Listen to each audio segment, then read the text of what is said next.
Hello दोस्तों, कैसे हो आप सभी। आज मैं आपके लिए कहानी लेकर आई हूँ। तुम्हारी हिम्मत कैसे हुई सासू माँ से ऐसे व्यवहार करने की। सुलोचना जी के दो बेटे थे, सुरेंद्र और नरेंद्र। बचपन में ही पिता की मृत्यु की वजह से उनकी माँ सुलोचना जी ने सिलाई का काम करके अपने बच्चों को पढ़ाया लिखाया था।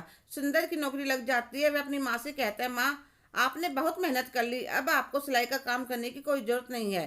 पर माँ नहीं मानती, कहती बेटा पहले घर का मकान ले लेते हैं फिर छोड़ दूंगी। नरेंद्र अब कॉलेज में पढ़ने लग रहा था। दोनों माँ बेटा बचत करके किस्तों पर एक फ्लैट ले लेते हैं। सुरेंद्र के लिए एक रिश्ता आता है तो उसकी माँ उसे जया की फोटो दिखाती है तो वह हाँ कर देता है। तो एक छोटा सा समारोह कर दुल्हन घर ले आते हैं। जया का स्वभाव बहुत अच्छा था। धीरे धीरे घर की सारी जिम्मेदारी संभाल ली और अपनी सासू माँ को कहती, मम्मी जी आपको कोई काम करने की जरूरत नहीं है, आप बस हुक्म चलाइए।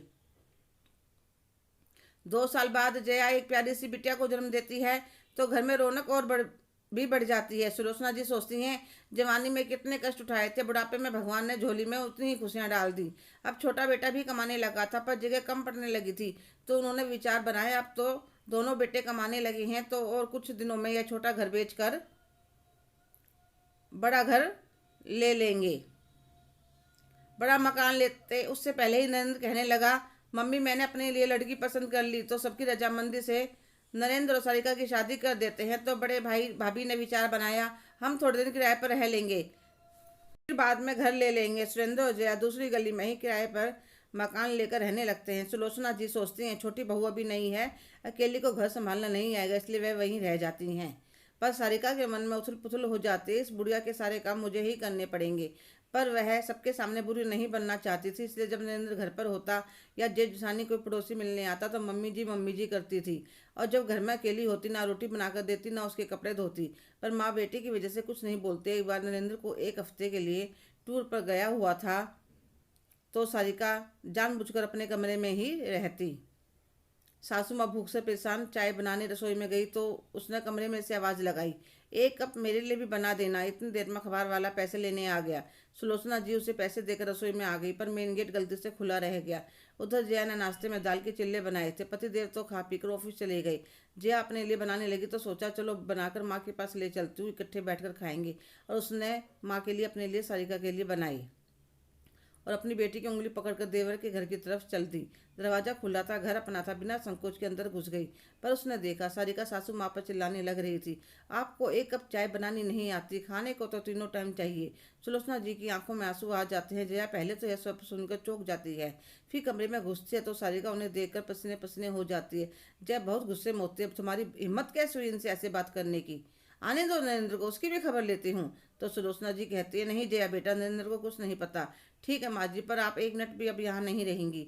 वह सासू माँ के कपड़े एक बैग में डालकर अपने घर ले जाती हैं और उनसे लड़ती हैं, क्या आपको मुझ पर बिल्कुल भी विश्वास नहीं था। सारिका आपके साथ ऐसा व्यवहार करती है और आपने बताया नहीं।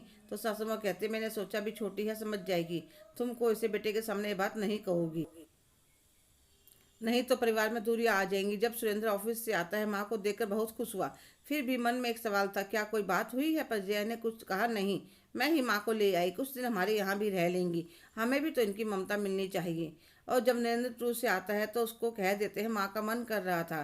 पर उससे कुछ शक हो जाता है। वह सारिका से कहता है, मुझे नहीं पता घर में कुछ बात हुई है या नहीं, और अगर है तो यह सोचना तुम ने मेरी माँ के साथ किया वही तुम्हारी भाभी तुम्हारी माँ के साथ करे तो तुम्हें कैसा लगेगा। सारिका की आंखें शर्म से झुक जाती हैं और उसका मन पश्चाताप से भर उठता है। वह सासू माँ के पास जाकर उनसे माफ़ी मांगती है तो सासू माँ माफ़ कर देती है। सारिका उनसे वापस घर चलने के लिए कहती है तो जया कहती है, अभी माँ कुछ दिन यहीं रहेंगी,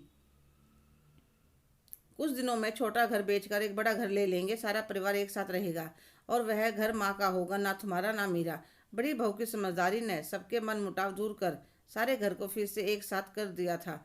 और सुलोचना जी ऐसी बहू मिलने पर मन ही मन भगवान का आभार प्रकट कर रही थी।